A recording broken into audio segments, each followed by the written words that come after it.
Hello friends, today we learn the poem To Atom composed by John Keats. John Keats is a very famous romantic poet. John Keats was born in 1795 and in his early age he took his last breath in 1821 at the age of 26. He passed away from this world. John Keats is considered to be one of the finest English poets of his generation. He has been considered as a finest and greatest poet in his generation, the youngest of the younger romantics. Keats was known for his use of sensuous imagery in his poetry. He used sensuous imagery in his poetry like smell, feelings, hear, and scene, using vivid details to make readers see, hear, smell, and feel that which he described.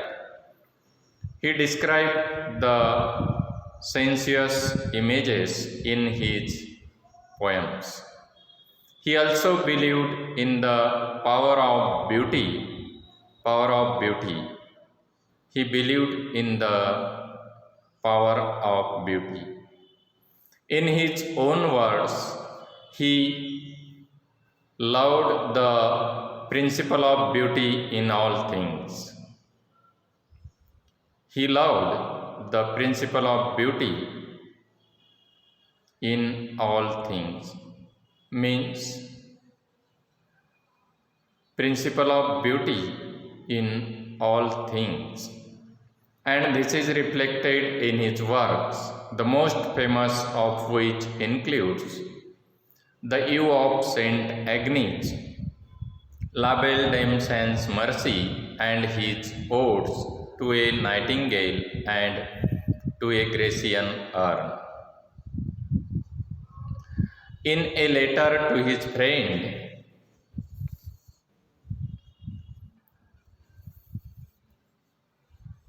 J. H. Reynolds, Keats wrote of how beautiful the season is now, how fine the air. He has written a letter to his best friend J. H. Reynolds, and in that letter, he mentioned the beauty of nature and the beauty of season, how beautiful the season is now, how fine the air, a temperate sharpness about it. Really, without joking, chaste weather, Dian skies, I never liked stubble fields so much as now. Yeah, better than the chilly green of the spring. In his own words, he described the beauty of nature to his friends. Somehow, a stubble field looks warm in the same way that some pictures look warm. This struck me so much in my Sunday's walk that I composed upon it, and that experienced he composed in this poem To Atom. This experience is reflected in this poem. To Atom is a poem written in his last stage, that is, written in 1819, and he has it has published in 1820 and he passed away in 1821. It means that it is probably his last poem. To Atom is one of the last poems that he published in his lifetime. Surely he published To Atom in his last days, and in many ways is a beautiful mellow swan song. And it is a swan song means it is a very beautiful song sung by the greatest romantic poet John Keats.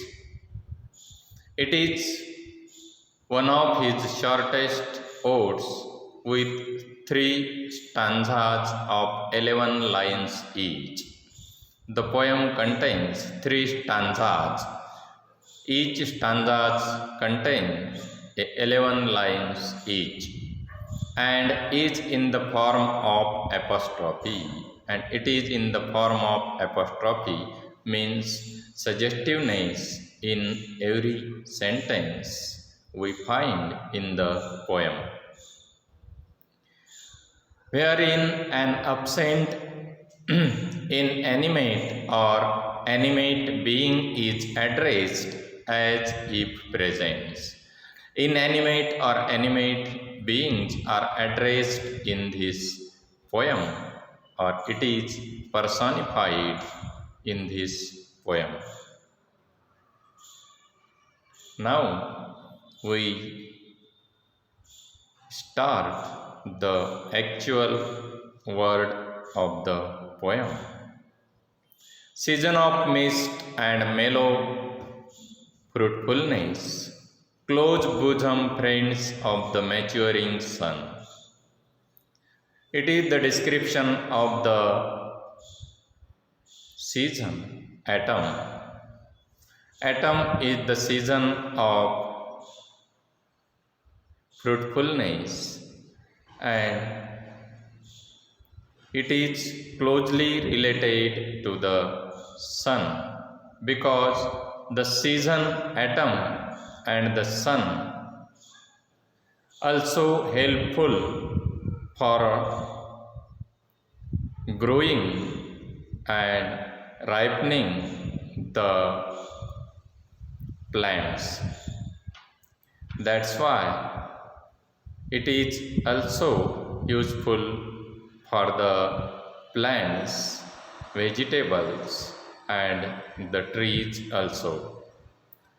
Conspiring with him how to load and bless with fruit the vines that round the hedge huge sun, and all types of trees like the apple trees and all the vegetables and all the mosses trees, they grow on the help of the sun and the season autumn, and they also blossoms in the season. The apple trees is growing more and more and flourished with flowers and then fruits, and it wedges the apple trees for the weightage of the fruits. The apple trees bend towards the cottage trees and fill all fruits with ripeness to the core. And all the fruits, when all fruits ripes, then the sweetness of that fruits, spread all over and spread through the air, and from that perfume the bees lingers in that flowers, and they search the pollen for the sucking or for feeding their, for searching their fruits, for searching their food.